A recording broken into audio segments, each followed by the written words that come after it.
உங்க கணவன் மனைவியிடம் கள்ள உறவை எப்படி ஒப்புக்கொள்வது. திருமண வாழ்க்கை எப்போதும் சிக்கல்களும் சவால்களும் நிறைந்ததாக இருக்கும். சில நேரங்களில் அதில் புரிதல் குறைவு அல்லது மன அழுத்தம் காரணமாக சிலர் தவறான பாதையை தேர்ந்தெடுக்க நேரிடலாம். ஆனால் பின்னர் அதை நிறுத்தி உண்மையான மனநிலையில் வாழ விரும்பினால் மிக முக்கியமானது உங்கள் துணையிடம் நேர்மையாக இருப்பதுதான். கள்ள உறவை ஒப்புக்கொள்வது எளிதான விஷயம் அல்ல. ஆனால் உண்மையை மறைத்தால் நம்பிக்கை என்ற அடித்தளமே சிதைந்து விடும். ஆகையால் மெதுவாகவும் சிக்கலில்லாமல் எப்படி சொல்லலாம் என்று பார்க்கலாம். 1. உண்மையிலேயே சொல்ல வேண்டுமா. முதலில் ஏன் சொல்ல விரும்புகிறீர்கள் என்பதை ஆராயுங்கள்.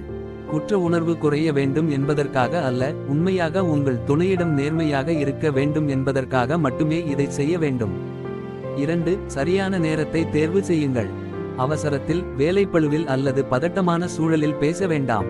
இருவருக்கும் அமைதியான நேரத்தில் மட்டுமே இதை பற்றி உரையாடத் தொடங்குங்கள். 3. உண்மையை மறைக்காதீர்கள். உண்மை வேதனைக்குரியதாக இருந்தாலும் அதை எளிமையாகவும் நேர்மையாகவும் சொல்லுங்கள்.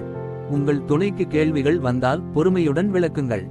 4. அவர்களின் உணர்ச்சிகளை கேளுங்கள். நீங்கள் பேசிவிட்ட பின் அவர்களுக்கு சிந்திக்கவும் உணர்ச்சிகளை வெளிப்படுத்தவும் நேரம் கொடுங்கள். அவர்கள் சொல்வதை அமைதியாக கேட்பது நம்பிக்கையை மீண்டும் உருவாக்கும். 5. தேவையில்லாத விவரங்களை நீட்டிக்காதீர்கள். நாங்கள் நண்பர்கள் மூலம் சந்தித்தோம் போன்ற சுருக்கமான தகவல்களை மட்டும் சொல்லுங்கள். அவர்கள் கேட்டால் மட்டுமே கூடுதல் விவரங்களை அளிக்கவும். 6. தப்பை ஒப்புக்கொண்டு பொறுப்பேற்கவும். தற்காப்பு எடுக்க வேண்டாம்.